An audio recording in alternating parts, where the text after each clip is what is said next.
Guerrero, no mayor. Here. All right, this time please stand, face the flag for the Pledge of Allegiance. I pledge allegiance to the flag of the United States of America and to the republic for which it stands, one nation, under God, indivisible, with liberty and justice for all. All right, I'd like to welcome all of our visitors here and watching at home. Do we have any public comment on any agenda item? No, sir. We will move on to the consent agenda. Do we have a motion to approve? Do we have a second? Second. Roll call, please. Mrs. Guerrero, no mayor. Yes. Mr. Coffey, Yes. Mrs. Stiff, Yes. Mr. Kennedy, Yes. Mr. Fitzpatrick. Yes. All right, motion passes. We'll move on to recognition and awards. We have none this month. So we move on to superintendent reports. Turn it over to Dr. Guzman. Thank you very much. As far as correspondence, I wanted to follow up with the discussion from last time regarding the solar plant or the solar fields and the opposition to those in Shorewood. I sent out a draft letter to the Board of Education for review. And I just wanted to know if there's any feedback, or because the direction I feel like that the board landed on last time was to move forward with opposition, for the solar panels in Shorewood. Okay.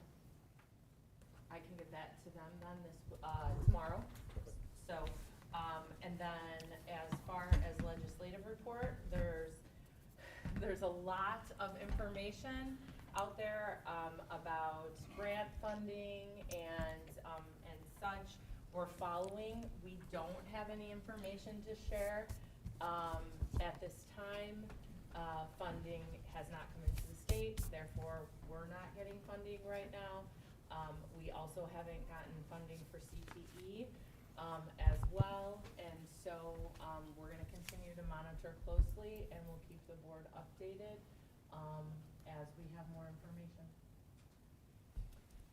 And then that leads us to our presentations. So our first, and both of these presentations are annual presentations. Our first presentation is our suicide and depression awareness and prevention presentation. And so we will have Mr. J.R. Randich and Mrs. Edelman presenting with us tonight, correct? And Correct. Mr. Bowie? All right, good evening, ladies and gentlemen. This, as Dr. Guzman stated, is our annual report, Suicide Depression Prevention Annual Report. As you all know, this is board policy, so here we are. We did our committee work, and we're going to just report out on that. Like Dr. Guzman said, the three colleagues with me tonight are Julie Edelman and Andre Bowie. I'm going to talk about the purpose and the process just briefly here at the beginning. Julie's going to talk about data and a little bit of the outcomes that you'll see, and then Andre's going to finish up with updates and next steps. All right. So as always, every year we open it up to all district staff. So this year we had 10 individuals that helped us out, but we always open it up to all district staff. This is officially the policy that we are all following, and that we will update you yearly. So when we talk about our suicide prevention policy, to me, it's really about the 3 Ps. When we break it down, there's 3 Ps that we really focus on. Protecting the health and safety of all students, all right? That's really at the forefront of what we do. Promoting a healthy development, so we acknowledge that our students are developing and there's some bumps in the road, and we're here to help them along through that process of learning, emotion management, and things of that nature. And then the last P that I'd like to highlight is the providing. So we like to provide a safeguard to ensure that all cases are handled not only efficiently, but appropriately, because every case is a little different. And then finally, providing resources for the students and the families. So those are the 3 Ps that we really like to focus on when we talk about the prevention policy. And then the committee work that we would like to highlight for this year is that we want to, this was the second year that we had all of our suicide and depression cases go to our threat assessment. So this was the second full year that we've done that. We want to just ensure that that communication is happening. We double checked both lists and all that went over to the threat assessment team. But we want to just want to continue to ensure that that's happening. Good recommendations are coming from the threat assessment team. We also are exploring Alyssa's mission for 26-27. So we did hear Mr. Bowie set up just a quick demonstration / presentation by a representative from Alyssa's mission for that committee to hear. And so we're trying to figure out how that we could incorporate that into our curriculum with our students. And then the last thing I'd like to highlight is that it was our second year of having NAMI presentations in the health classes. And so talking with students, getting some feedback from the students and the staff, and we made some recommendations to them after the first year. They listened and made those recommendations, and then it was, we received good feedback from them during the second year. As much as this is not an uplifting topic, it's important that we take a look at this data, that we're keeping a pulse on how many students we've had throughout the years. So you're going to see throughout these, we do a comparison of 7 years, but this is last year's data. You'll see that we had 128 incidences where we referred students outside for an evaluation. So just taking a look at last year's comparison to this year's we had 79. When we look at that, and Mr. Bowie will talk a little bit about the reasons why we believe that that was a decrease. We have about a decrease of 38%. We don't want to just celebrate it. We want to look at it closely to make sure that we're not under-identifying students. But something that we did see when we have students that have mental health concerns, previous years we were seeing reoccurrences of hospitalizations. We've seen a reduction of the same students. So just keep that in mind when we're looking at 79. These are incidences. So it could be a double up of the same kid, but in previous years it definitely was. So something to think about.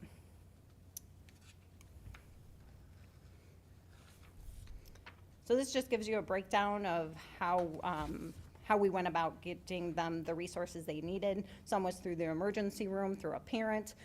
Some was through SAS, where we work with our SAS workers who come in and do an assessment for a direct admin. And then some parents, took them to their own mental health professional. So you can take a look at that. And SAS is only utilized by folks with Medicaid, just so you know, state insurance. Right, you have to qualify for SAS. Any questions up to this point? No, okay. So here's the 7-year comparison. I know it's kind of hard to see, but you have it in your packet as well. So I think it's important that we look at the trends so that it helps drive some of our resources that we want to continue to advocate for. And on this next slide, you're going to see, maybe? So there is 7 years. I'm sorry, the key on the bottom, we missed the 18-19, but that first bar is 18-19, so as you're looking at that. And we did have one refusal this year that it's not on that bar, so I apologize for that error. And when we have those refusals, we do make sure that we still have a very solid plan when they come back, that there is safety precautions in place, and we continue to work with the families, and we control what we can control within the building. So, okay.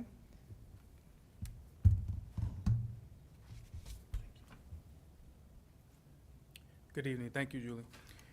So overall, I believe our staff is doing a really good job with recognizing what supports we have and really being very consistent with that.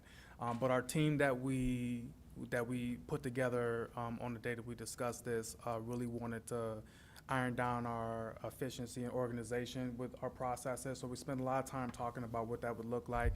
One of the things that came up was making sure that we were very consistent with our reentry meetings for every student. We're following the same processes. And we're referring back to our triangle team to make sure that we're following up with those students and families and supporting them the best way we can. I think that's all I have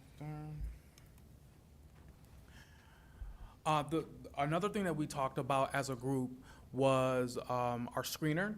So we want to make sure not only that we're completing that screener, but it's put all in a place where everybody can see that, particularly because the threat assessment process is involved.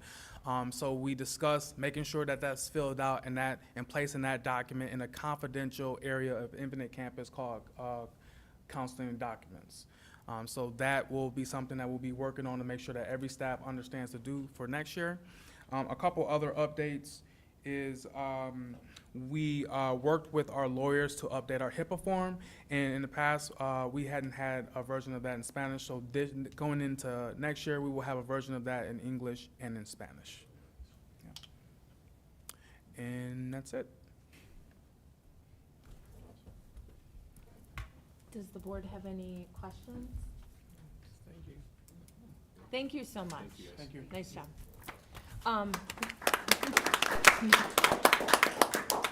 Our next presentation is also an annual presentation. It's our annual exclusionary discipline and student support services presentation.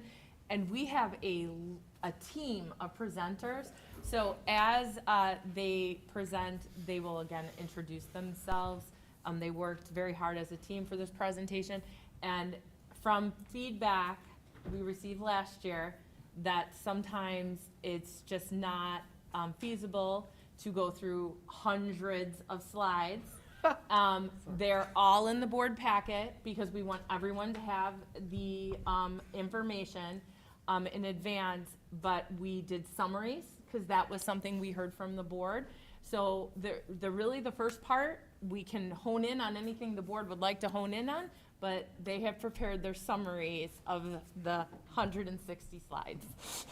Okay, so slide 1 of 22. All right. So, yes. This is the annual report on exclusionary discipline and student support service presentation. The first couple slides here will revolve around behavior and discipline. So a quick summary, there was a significant increase in tardy referrals overall, which was close to 4,400 tardy referrals. There was increased focus on truancy and partial day absences, which resulted in increased referrals as well, a total of 716. On a positive, there was a decrease in referrals for disruptive behaviors, down from, you can see, almost 3,300 to just under 3,000 combined with both campuses. And then severe infractions, we have learned quite, well, the trend is, for whatever reason, every year there's an ebb and flow, and this year there was an increase in severe infractions at Joliet West, a decrease in Joliet Central. Hopefully this year, both will be a decrease at both campuses. That's what we're hoping. I do not wish any ill will on West. I just hope that we don't have any severes at our school either, to be perfectly honest. Substance use referrals are down immensely. By no means is it lack of effort on our part. I just think that the teams are, as a whole, the school as a whole, is much more aware of what we're looking for. You know, obviously increasing social workers, the deans being very active, as Mr. Bowie, Ms. Edelman, and Mr. Randich alluded to, the triangle teams, and then referring to BHD. All those things I think are really starting to take a hold, and hopefully that trend continues as well. And then 40% of our severe incidents happen in unstructured areas, which hallways, restrooms, things of that nature. And that was a question that the board had asked for that we incorporate. So we did have that in our overall data. And none of us were really surprised by that, but we have the data that you can look at as well. And then The last slide that I am going to talk about, detention summary. We still have detention at both campuses. Use of detention increased at Joliet Central, decreased at Joliet West, and we feel probably the biggest reason is due to the construction that was occurring from spring break on at Joliet West, where they had to kind of cut back on detention at the West Campus, primarily used for tardies and less severe infractions.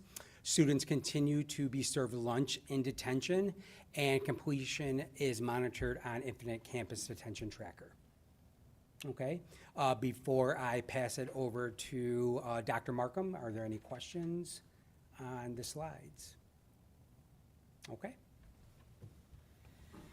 All right, so picking up from detention, one of our next interventions is the Intensive Student Support Room, ISS. It continues to be a structured full day of activities, right? If you go back pre-COVID, we were using it for multiple class periods. You know, it was kind of like a glorified detention. Now it's more structured and it's a full day typically. Each campus is allocated 2 staff members.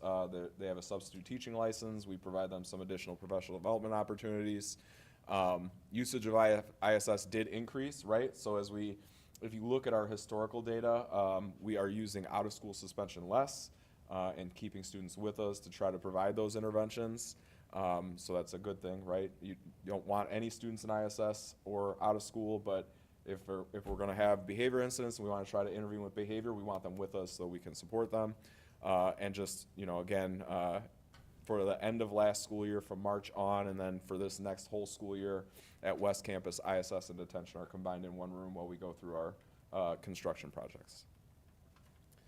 In terms of out-of-school suspension, the changes in incidences and days of OSS mirror the severe incidents at the 2 campuses. So when you look at those, the addendum slides at the end, and you look through that data, kind of like Steve talked about, we had an increase in behaviors at West, a decrease in behaviors at Central, resulted in similar consequence changes, right? And we talk about this every year when we do this presentation, right? Why did that happen? Why did it go up in West and down at Central? Our schools are a microcosm of our community, right? So just depends on group conflicts, whatever's happening in the community impacts each school differently, right? But we continue to work on our interventions, our triangle teams, our preventative measures to try to help students build the skills to deal with conflict differently, right? That's our goal. And then just as anybody who reads the research or looks at this presentation historically, race, IEP status, income status, those continue to be indicators of increased risk of severe behaviors happening at school. And so that's why we continue to look to expand our programming and support students differently. You know, like our belief statements say, different students learn in different ways and different rates, and so we have to continue to provide supports for our students. So what are we doing with all of that data? And this is really where the meat of our work has been this summer and for next year. And this was actually a recommendation from a board member. We went and visited Bolingbrook High School in the spring. They implement what they call the student support table every day. And so they have administrators at their front door. Any student who's arriving to school late, their parent gets a phone call right away. We piloted this in May. You'll see some of that data from our pilot in that back section of the presentation. And it was actually kind of fun to get to talk to kids, right? Here's some of the creative, you'd see the same kid every day and they'd give you a different reason every day. So how honest are you being? We're excited that this year we're going to be then calling parents and having conversations and trying to support that behavior change. So that'll be a good addition for this year. We've talked about this a few times over the course of the year, but our handbook has leveled behavior infractions. So before a teacher can now write a referral, there's going to be some contact home. There's going to be some documented interventions, right? A lot of our effort this year and a lot of our time is going to be spent on our instructional framework. The foundation of our instructional framework is relational capacity, right? So all of our PD with teachers last year was on relational capacity. We did that last year because that's the foundation of our instructional framework. And so level behavior fractions, and now we're going to encourage teachers to use those skills that we worked on. Last year at West Campus, we piloted the Infinite Campus Hall Pass system. So these are electronic passes. So any student, our students scan in for attendance at the beginning of the period. We piloted last year them scanning out for restroom passes. That allows our security staff, they have hand scanners. So any student who passes them, it takes away that conflict, right? Just, how are you doing today? Can I check your ID? I'm just gonna scan your ID. And it shows them if the student's on a pass, what class they're coming from, what class they go to next. And it eliminates the argument in the conversation because it's right there, right? So a lot of success with that last year at West. We're excited to do that at both campuses this year. We purchased some additional scanners for administrators and deans to also help with those conversations. And again, we know that one of our issues is when we find students unauthorized or doing things they're not supposed to do, it often leads to escalating conflict. We think by taking the debate out of it and just having the information, we can help with some of that. Something that we're going to try at West Campus this year, and I know many of you visit us throughout the year, and you see, especially during lunch periods, our hallways, there's students unauthorized frequently. And so that's when we talk to we have our staff Tiger Pride Leadership Council. One of the things that really came from our staff that we want to try to address is those hallways. So we're going to try this because our construction pain is a little bit less than what they're going to experience at Central this year. We're going to have teachers close their door at the beginning of the period, and we're going to take our students who are late to the auditorium, try to collect some data. We're going to have deans down there to, if students show up multiple times in a day, they're going to call home that day, and then we're going to escort them back to class as soon as possible, right? So it's going to be a huge undertaking, right? When we talk about this at Institute in August, I'm going to have a plan on paper, and it's probably going to change 10 times because we're going to see what happens, but I think it's important that we set high expectations for our students and then provide support to help them achieve those high expectations. And then the last thing that we're going to look at during this school year is really trying to find additional alternative programming, specifically for students with IEPs. When you look at the data from this school year and just historically, our group of students who need more additional support are students with IEPs. And so we want to investigate what program happens after Catalyst to help those students continue to try to build the skills they need to navigate school successfully. Shelley.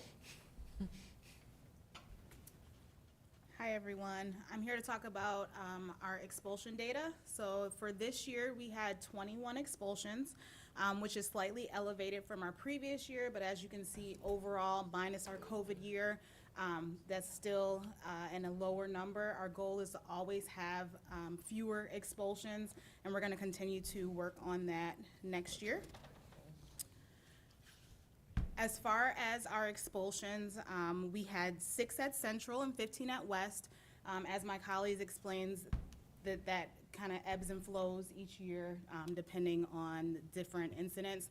But we had 9 freshmen, 4 sophomores, 4 juniors, 4 seniors. The other program that we use at Lincoln School is our TAOP program, which is our truancy program.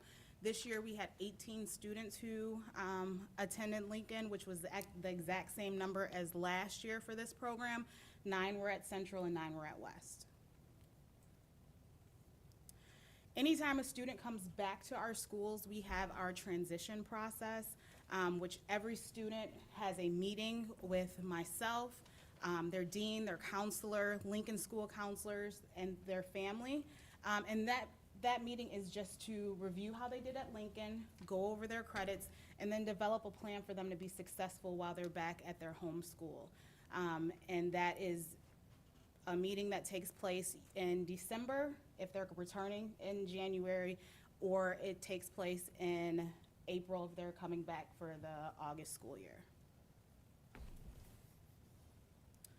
Next, students are also offered in that meeting problem-solving circles. Next, we're going to look at our data for problem-solving circles. This year, we had 209 students who participated in problem-solving circles. 154 families were able to successfully complete that. 77 of those families were at Joliet Central, and 132 were at West. This is still a program that is successful and making a great impact for our schools. We did have 51 families that were unable to complete the program based on different things, whether it be not completing the meetings, not communicating, and following the process all the way through. I also just want to give a shout out to Greg Thompson and Carla Franchini, as well as our volunteers. They're here almost every night.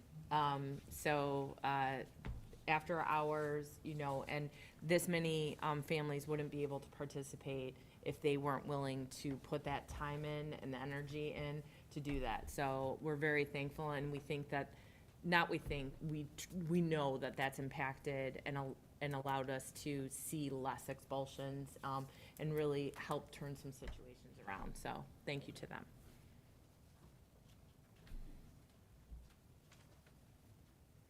Hello again. So our Catalyst program, many of you already are very aware of it, so this is just a briefing. Many of you have already actually visited the classroom. So our Catalyst program is a one-time intervention after a critical incident takes place. It's a 3-day, no matter what the level of the incident is, it's a 3-day self-contained program where students admit wrongdoing, and it's an opportunity to be in this self-contained setting to build the skills to help prevent this behavior from taking place again. It's ran by the social worker and counselor. It's not a 3-day fix-all. It also has an 8-week follow-up component to it. So when they go back into the regular setting, if it was a peer conflict, there's follow-up to that, making sure that it's not reoccurring, or if it was usage, that they go back to that environment. If there's an urge to reuse, that there's follow-up. So as we look at some of the data, this has been running for 3 years. So we've had some time to look at what are some of the top incidences that are coming through, and you do have that in your packet. One of the things that we zoned in on was refusal rate.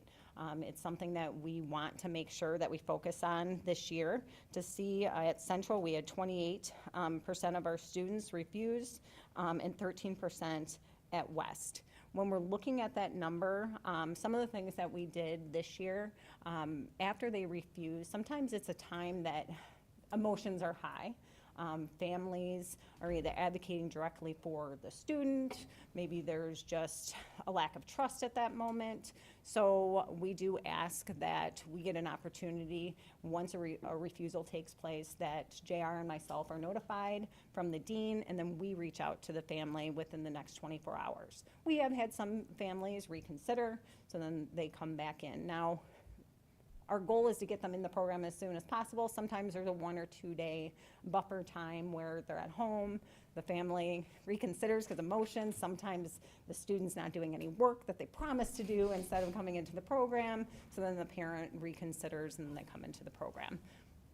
What happens, or who calls if they speak Spanish, if they're a Spanish-speaking family? So we work with the family engagement, and we also have had some clerical, depending on the need at that point. So, okay.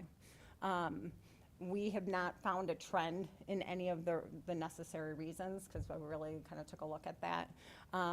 In addition to us calling and just reiterating it, we are looking to increase our training of our Catalyst coordinators, because we need to effectively communicate what the program's about. Sometimes we need to maybe take the extra step of maybe taking them down to the classroom. You guys were able to see the classroom, and when you walk in, there's a different feeling than maybe what the perception might be seen as. So doing things like that, making the extra effort to bridge whatever that reason is, if it's a lack of trust, if it's an emotion, so that they can go to the room and they can see, hey, this may be a really good opportunity. So those are just some highlights for next year.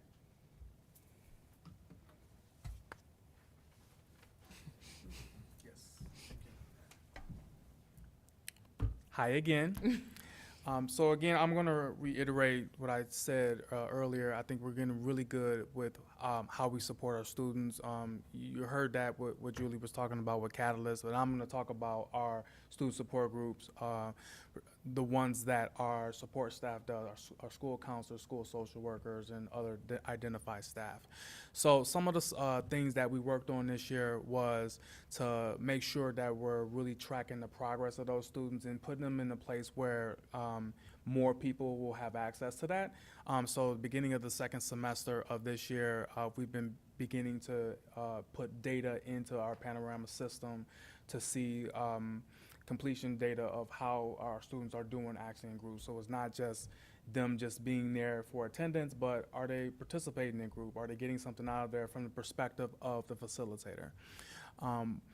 One thing that we did at the beginning of the school year last year is we updated all of our criteria and information about our student groups. So that way, if new staff come in, they know exactly kind of one spot where they can find all that information. If an individual needs to run a group that hasn't run a group before, they have access to that information to be able to continue on with the curriculum moving forward, whereas before we did not have that. Some updates for next year, what we really would like to do is get our student feedback on our student groups. And the reason why we want to do that is we want to increasingly get better at how we do these. I've been here for 6 or 7 years, and so we pretty much ran, for the most part, the same groups, but we're starting to expand that based on our student need. As you guys know, students change, and we don't want to just keep doing the same thing over and over again while our students are changing. So we've already implemented 1 new group last year, and then next year we're looking to implement possibly 2. So that data will help us see, well, are the current groups that we have, are they working? How are our students feeling about it, not just our facilitators? I'm glad you're considering the student voice. You're welcome. And that would all be tracked in Panorama. At least that's the hope. Our next intervention is our cool down room. This isn't a new intervention, so I won't go into all the details about it, but what I would like to emphasize for our cool down room specialists, they're taking on an increasingly more responsibilities that I think is important to note. As our numbers for visits to the cool down room are starting to trend down, those support staff that are in kind of pseudo leadership positions have stepped up and helped us organize some of our support system like hospitalizations, working with McKinney-Vento students, things of that nature. And so they've been a valuable resource for us to continue to provide students with the support that they need. So just because the numbers are going down doesn't mean that they're not, doing good work and staying busy. And that has paid dividends, again, with a lot of those numbers starting to decrease because kids are getting more consistent support. With ThriveWorks, one thing that we did this year is we updated how we refer our students to ThriveWorks, what I think has gone over really well. I believe that our numbers have increased in that, and we're able to connect our students easier and faster to those support services, whereas before it was a little clunky with just having a packet and paper and bringing it back and signing it. Now we're using our IRIS system, and that has gone over very well. All right. Can I ask a question? Yes. Do you know directly, my only issue with ThriveWorks is they depend a lot on the online. Yes. And, just dysregulated children don't always do well online. Yes. Have they mitigated some of those issues, or they're still just really doing online? Yeah, I think that ThriveWorks is willing in certain circumstances to do some in-person things, but it's very limited. Another thing that I've been kind of talking with them about is, like, for example, our Spanish-speaking students, like, it's based on their availability, and sometimes they're not available, So there are things that could be better, but I think that the reason why I like them is because they're free, not for us, but for our families, right? So that is a huge barrier for them being connected to services outside of our school district. And so, yes, I would want it to be in person. I think in person is better than online, as we saw through COVID. But at the same time, I think that because of it being a free resource, it's still a good thing. I mean, we still have Guardian Angel, we still have we have so many other agencies. That's the only issue I have with them, is they're continuing to heavily rely on that. Andre, can I just add to Yes, that? yes, ma'am. I agree with you completely that the online is not always the best, but and I don't have data, but I can tell you from just personal conversations with some kids, being online is less threatening, especially in like the first occurrences, that it feels like, okay, I can do this online, and it helps me kind of take that mini step.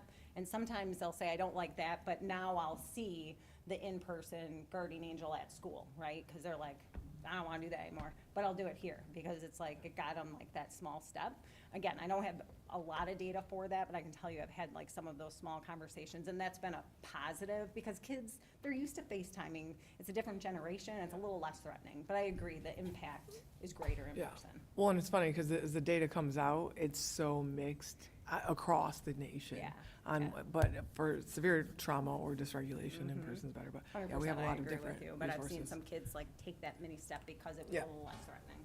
Thank Also, sometimes for some of our families, not being able to get to a brick and mortar place Yeah. because of transportation barriers, that's a positive in this place. And I think we all agree, we'd rather see it where it is face to face, but there are still some positives. And then, thank you for sharing those others. So it's something we'll continue to look at. But yes, we have Will County Health Department, we have a lot, and we continue to look for additional partnerships that are happening every day within our schools, in addition to what the supports we give students as well.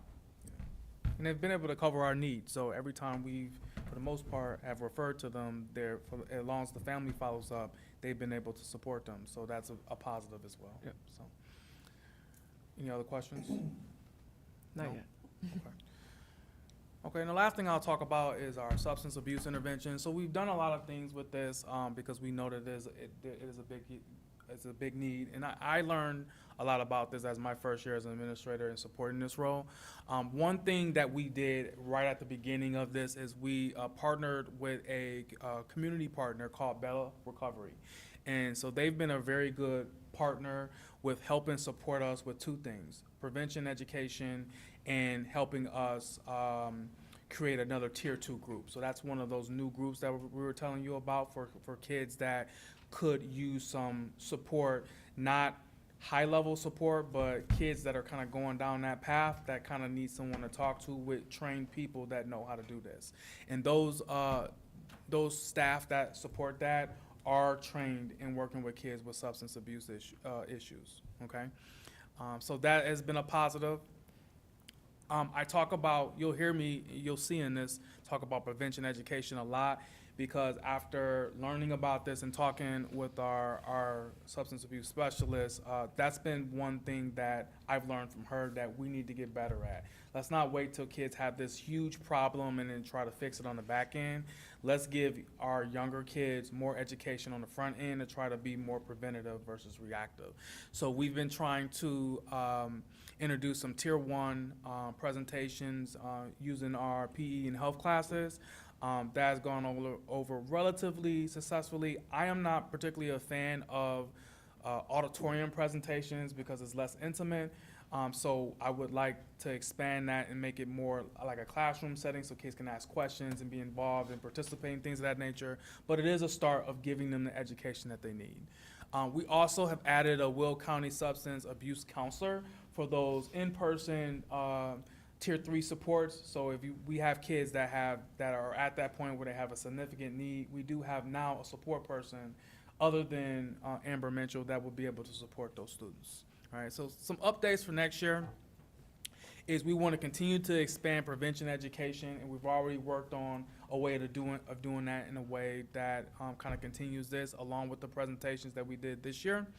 And we also, I won't talk too much about this, but we also recently just received a grant that actually our substance abuse counselor, Amber Mitchell, applied for, and we won. So we want to use that to address a lot of our mental health concerns, but definitely use that for some of our substance abuse prevention programming. Any questions? No, I just want to say, again, with everything that you guys are doing as SEL, incorporating it from day one across the board, that's all prevention. And I mean, there are nonprofits out here, like the CAC, we didn't get $1 for prevention for the past 30 years. And just now, they're starting to recognize the importance of that. But I think everything you guys are doing across the board is really prevention. Yeah, good point. Any other questions? That should be my last time. Thank you, guys.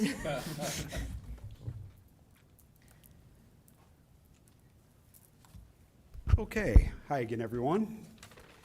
So the last two intervention supports that I'm going to talk about are home visits and our behavioral health team.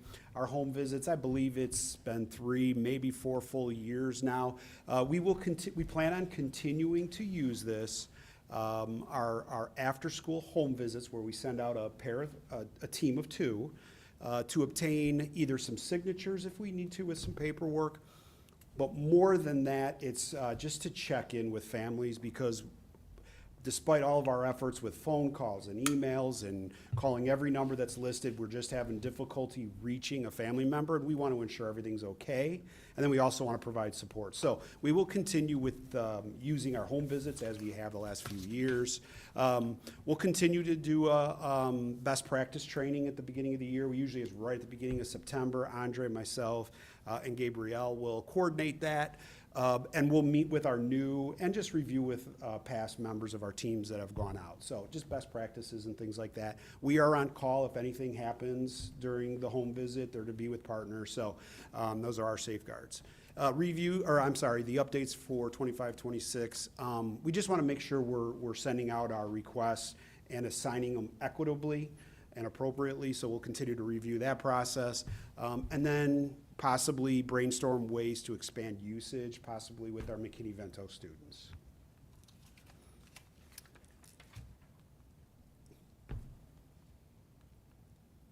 Did I do something? Yeah. Not sure why it's not going to the last slide, but it's behavioral health teams, and that's just a quick update. I think it's back, it's not forward. Did I go out of order? I'm sorry. That'll happen. Okay, we're good. Thank you. So just an update with the BHT, Behavioral Health Team. Similar numbers as in the past, very similar numbers.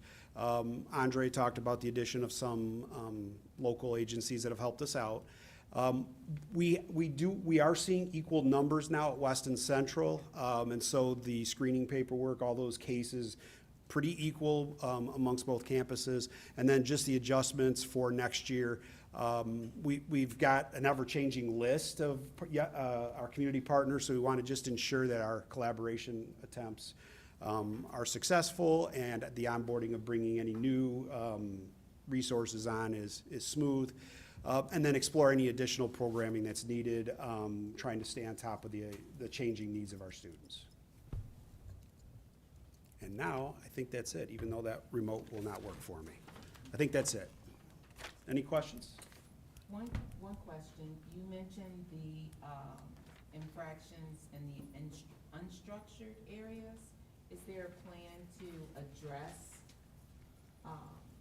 that issue?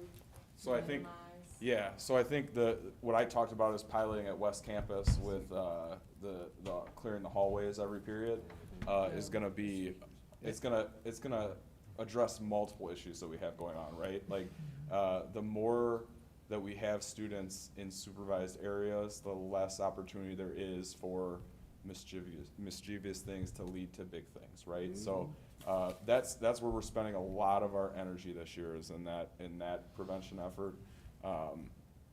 But like everything else, you know, I think we continue to look at it, you know. And we change things every year at both campuses procedurally, right? So like when I came to West as an example, my first year, we changed a lot with how we procedurally enter and exit the cafeteria to make sure that you were in your assigned lunch and not a bunch of extra lunch periods, right? And so I know we have a meeting on Monday to talk about how are we gonna do that in physical education classes, right? Because that's, as we cleared up the cafeteria, it moved to PE, right? So kids are creative, and they're gonna find ways to test the system, and so as students move those things, we just have to be prepared to kind of respond to those. But those are some of the things that we're gonna try to do. You know, and I will add to what Brett said, for the first time in a long time, knock on wood, we are potentially gonna have a full security staff. For a while, we're trending that way at both campuses. You just said that out loud, though. You said it out loud, though, so. I know I did, so if it doesn't happen, it's my fault. So that is one thing. The other thing that Brett and I have done with BLT and PPS members is making sure there's an adult presence in high traffic areas that we have a lot of problems, like certain bathrooms, where we're not locking those doors, but we definitely want highly attended bathrooms that have adult supervision. So a lot of people, whether it's security guards, administrators, teachers, making it a point to be out in those areas, that is helping as we keep on adding those staffs that are willing to do it. That's great. We also, one thing that wasn't in here, but we are moving forward with the ALAP push-in program from the ROE. The ROE did let me know that they have, they believe they've hired 2 individuals, one for each of our campuses next year. I don't have names or anything like that, but that's that program where that student success coordinator is assigned 32 students with the high success rate that they saw in the other region. So we're gonna be implementing that as well. So there's that, the student success table, as they talked about, it's gonna be all hands on deck district. I signed up for my 5, we all signed up, right? So we're all gonna be there, talking to kids, which I think will be good for all of us to, sending a clear message that it's important to come to school and to come to school on time. The support tables. And so there's still a lot we're implementing next year, but I just wanna say, and for some of you that have been on the board for 5 or 6 years, you know, we didn't have all the data that we have right now. So thank you to our technology staff, to our administrators. Like, I really, am just so proud of everyone. Like, we're making data-informed decisions. They're working really hard with all this data, and I think we're able to answer questions and then say, okay, this is what we need to work on. We're never gonna be done with all of the work we have to do, but I think because we're making those data-informed decisions and moving positive and just moving that needle, there's great work being done here, and that's one of the reasons, you know, I sent my own kids here. Like, we have great schools with great leadership. I just want to mention one more, and that's it. Just the loss of Joliet Township Government Counseling mid-year, that did happen, politics happens sometimes. They did just get renewed a grant, it'll start August 1, really, July 31st. But I think sometimes we're not aware of our bandwidth. And so it was highly recommended to them that they not go back in to do individual counseling in schools. I learned that also at the CAC, stay, you know, in your wheelhouse. But the good thing, though, the reason I'm bringing it up is they did expand their fleet of vehicles, and so they are able to bring people to their counseling appointments, to their doctor's appointments, to the health department, to Guardian Angel, to family guidance, everywhere they need to go. And then they will have 2 counselors doing therapy at their offices. That's great. Sounds like Andre has some work to do. Yeah, somebody to reach out to. Any councils, let me know.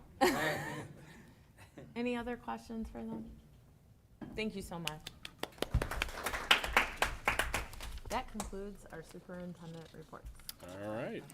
Well, we'll move on to action items then. Our first one is the action item A, agreement between Joliet Township High School and Joliet Public Library. Do we have a motion to approve? So moved. Second? Any discussion? Hearing none, roll call, please. Mr. Coffey? Yes. Mrs. Stiff? Yes. Mr. Kennedy? Yes. Mr. Fitzpatrick? Yes. Mrs. Brown Amer? Yes. Motion passes on to action item B, teacher performance evaluation agreement. Is there a motion to approve? So moved. Second? And a second, is there discussion? This went into effect July 1st, 2025. It allows for districts to not utilize student growth as part of teacher and as well as principal evaluations. Right now, the recommendation, we wanted to move forward with recommending that this be removed from the evaluation plan for teachers. The joint committee that is comprised of 2 administrators and 2 union leadership, that's the joint committee. We're all in agreement. Diane and I sit on that, as well as union president and other union board member. Student growth, student data, it's embedded within the Danielson framework. This honestly has just always been a distraction. And so our recommendation is to remove it. Upon approval, this will be communicated and implemented with a new agreement that's within the board packet. Okay. Any further discussion? Roll call, please. Mr. Coffey? Yes. Mrs. Stiff? Yes. Mr. Kennedy? Yes. Mr. Fitzpatrick? Yes. Mrs. Guerrero Numer? Yes. All right, on to action item C, copy paper bid for 25-26 school year. Do we have a motion to approve? So moved. Second? Second. Any discussion? Oh. No? All right, hearing none, roll call, please. Mrs. Guerrero Numer? Why, yes. Mr. Coffey? Yes. Mrs. Stiff? Yes. Mr. Kennedy? Yes. Mr. Fitzpatrick? Yes. Motion is approved. On to action item D, workers' compensation insurance recommendation. Do we have a motion to approve? So moved. Second? Second. All right, discussion? Yes, this is the annual renewal for our workers' compensation insurance.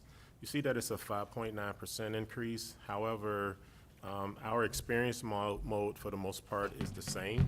So it's really due to the increase in staff versus the claims. So we still are trending in the positive direction in regards to workers' comp claims.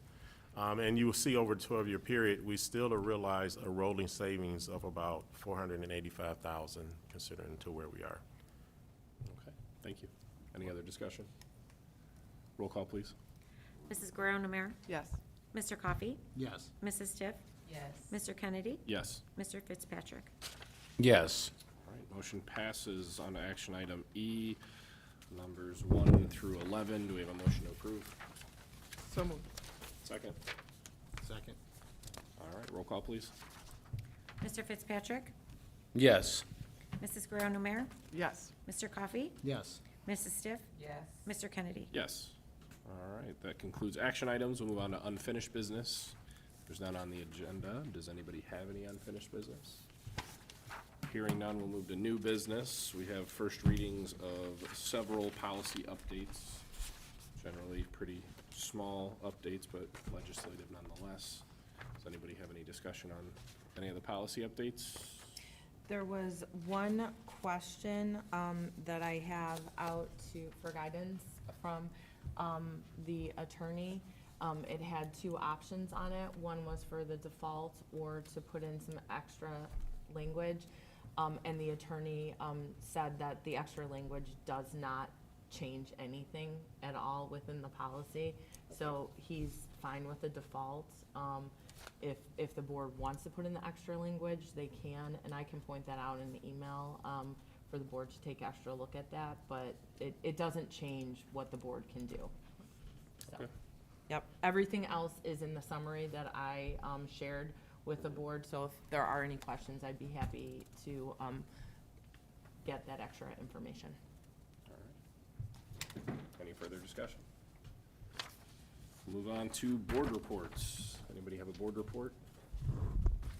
Did everyone see that our Steelman is done? Just went and visited. Oh, that's awesome. I have not, I got to see it while it was under construction at Wayward House with Angie Aguilar, and it's beautiful. It is. It is. It is. So Yeah, it's right next to Rich and Creamy, so if you're got an ice cream hankering, head on down. Also known as Creamy Delight back in the day. Just say, born and raised here.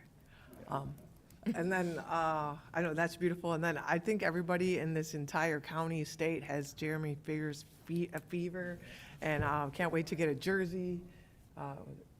Jeremiah, I don't know, yeah. Yes. And his brother too. He got to throw out the first pitch at the White Sox game, so I don't know, I was impressed by that as a baseball fan.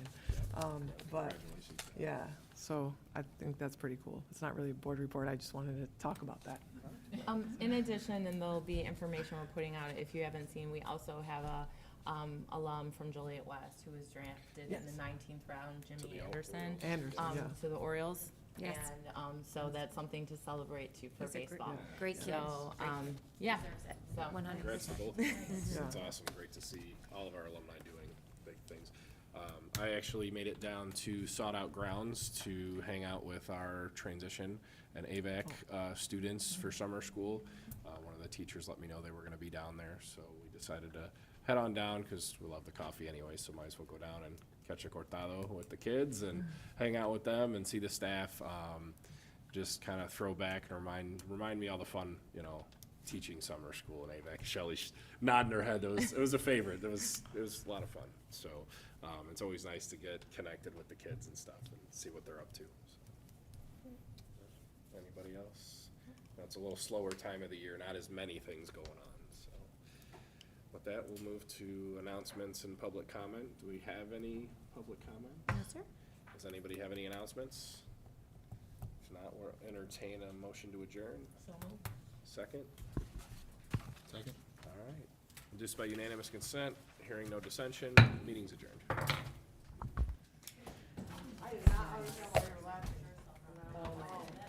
Oh, the paper?